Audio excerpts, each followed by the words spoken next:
Welcome, philosophers.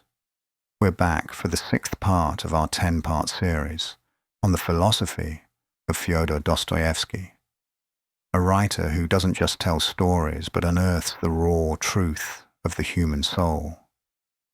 Today we're tackling a theme that's central to his thought, the role of suffering in spiritual growth.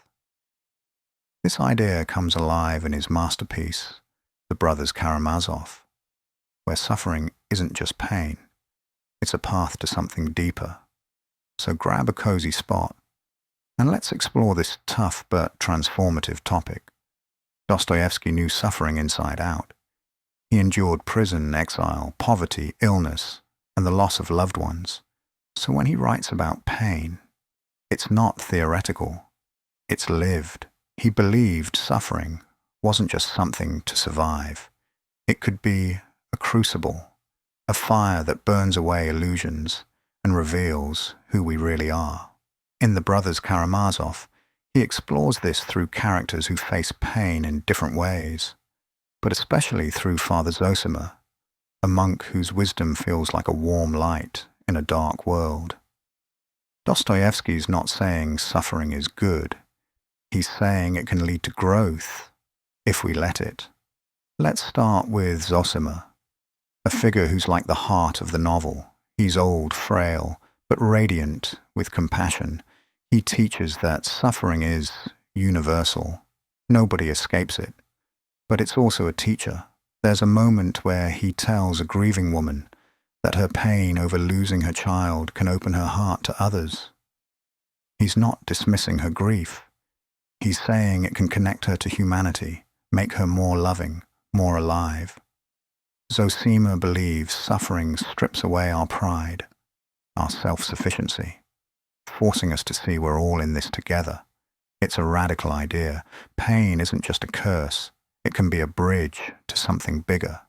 This comes through in Zosima's own story. Before he was a monk, he was a young officer, full of ego and ambition. A personal crisis, a moment of deep shame and suffering, changed him. He realized his arrogance had hurt others, and that pain pushed him to seek forgiveness and a new way of life. Dostoevsky's showing us that suffering can be a turning point.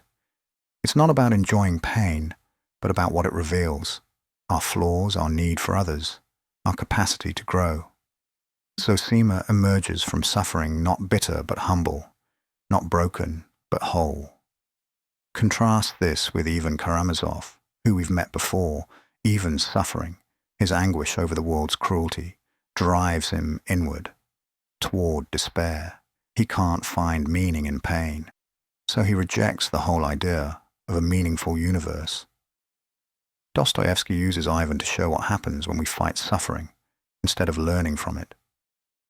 Ivan's brilliant, but his refusal to accept pain as part of life leaves him isolated, trapped in his own mind. It's a warning.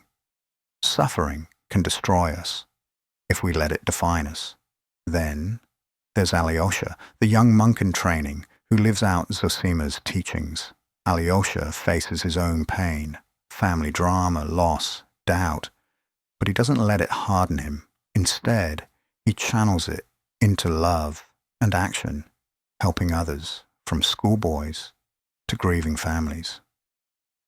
There's a beautiful scene where Alyosha comforts a group of boys after a friend's death, turning their pain into a shared moment of hope. Dostoevsky's saying that suffering, when faced with courage, can make us more compassionate, more connected. It's not about fixing pain, but about letting it shape us into better people. This idea feels so alive because we all know suffering. Maybe it's a big loss, like a loved one or a dream that fell apart. Maybe it's smaller, like the daily grind of stress or feeling alone. Dostoevsky would say those moments aren't just bad luck. They're part of being human, and they can do more than hurt. They can teach. Think about it. Haven't some of your toughest times made you kinder, wiser, or more aware of others' struggles? That's what Dostoevsky's getting at. Suffering breaks us open, and what we do with that brokenness matters. Dostoevsky's own life proves this. In a Siberian prison surrounded by criminals and despair, he didn't just survive, he found meaning. He saw humanity in the prisoners, their stories, their shared pain. It shaped his belief that suffering can forge empathy, humility, even joy if we embrace it as part of the human story. He's not romanticizing pain. His life was too hard for that. But he's saying it's not the end. It's a doorway if we're brave enough to walk through. This resonates today, doesn't it? We live in a world that's obsessed with avoiding pain. It's all about quick fixes, distractions, or pretending everything's fine. But suffering finds us anyway. A breakup, a failure, a moment of feeling lost. It's universal. Dostoevsky challenges us to stop running from it. Instead of numbing out or getting bitter, what if we let pain teach us? What if it makes us see the world and each other a little more clearly? Think about a time you suffered, maybe a loss, a mistake, or just a rough patch. Did it change you? Maybe it made you softer, more patient, or maybe it showed you strength you didn't know you had. Dostoevsky would say that's the point. Suffering isn't just something to endure, it's something to learn from. It's not about being a martyr, but about letting pain shape you into someone who loves more, gives more, lives more. This idea also speaks to how we treat others. We're quick to judge people in pain. Think of someone struggling, lashing out, or falling apart. Dostoevsky would urge us to see their suffering as human, not weak. Like Zosima, we can meet pain with compassion, not judgment. That's spiritual growth, not just for them, but for us. It's about building a world where pain doesn't divide us, but binds us. As we wrap up, Dostoevsky leaves us with a challenge. Don't fear suffering. Learn from it. Let it humble you, connect you, make you more human. It's not easy, but it's worth it.